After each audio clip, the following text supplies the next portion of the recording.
I try to be optimistic, you know? I look for opportunities everywhere I go. I got pulled over 2 weeks ago. When the cop came to my door, he was like, "Do you know why I pulled you over?" And I said, "Yeah." "It's because we're meant to be together."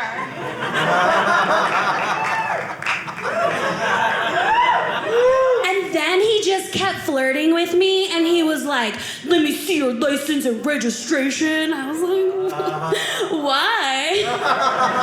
You want to know where I live?" "Because it's close to here."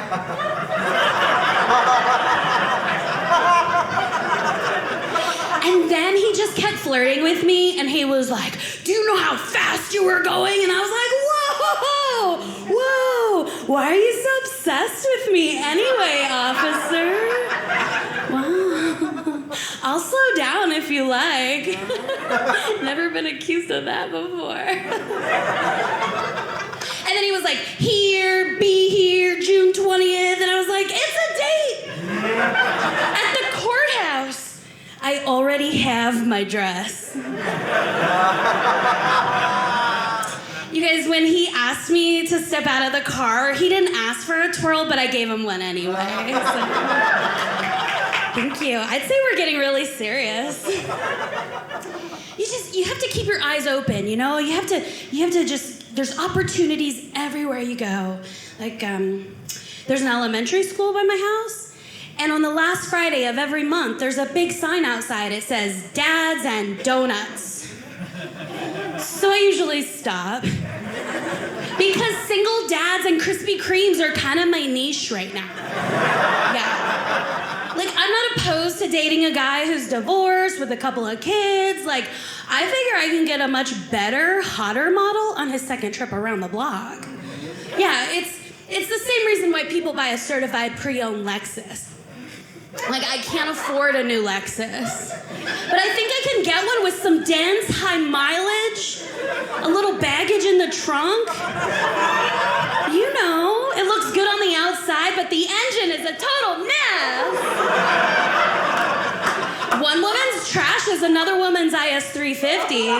That's all I'm saying.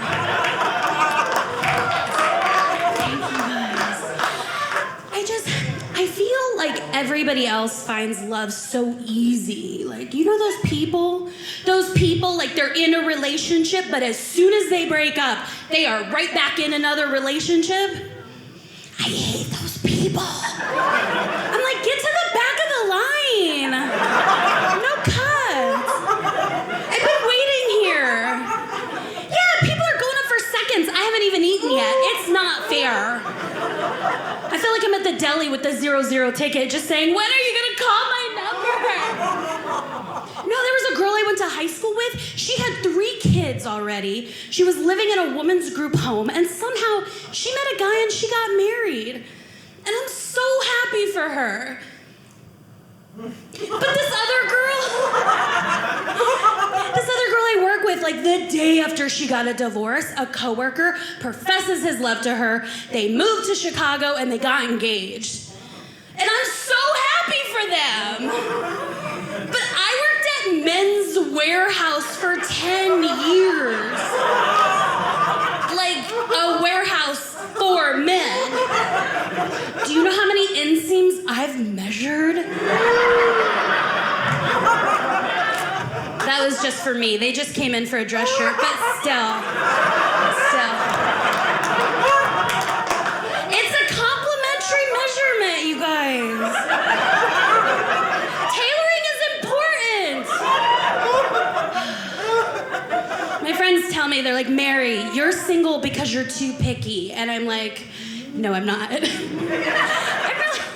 really not. And I know I'm not too picky because my most recent crush, he had the same name as my dad. You can't do that, right? Like, that's illegal. Like, but I'm getting older. I don't have that much. I can't be that picky, you know? But I was willing to maybe, I don't, because my dad's name isn't like Mike or Tom or Joe. My dad's name is Carl. Carl with a C. Could you sugar, Carl. Ooh, give me a kiss, Carl. No, you can't do that. Oh, it's fine, it didn't work out. Yeah, you can't do that.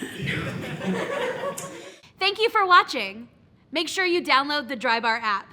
Use promo code Upchurch.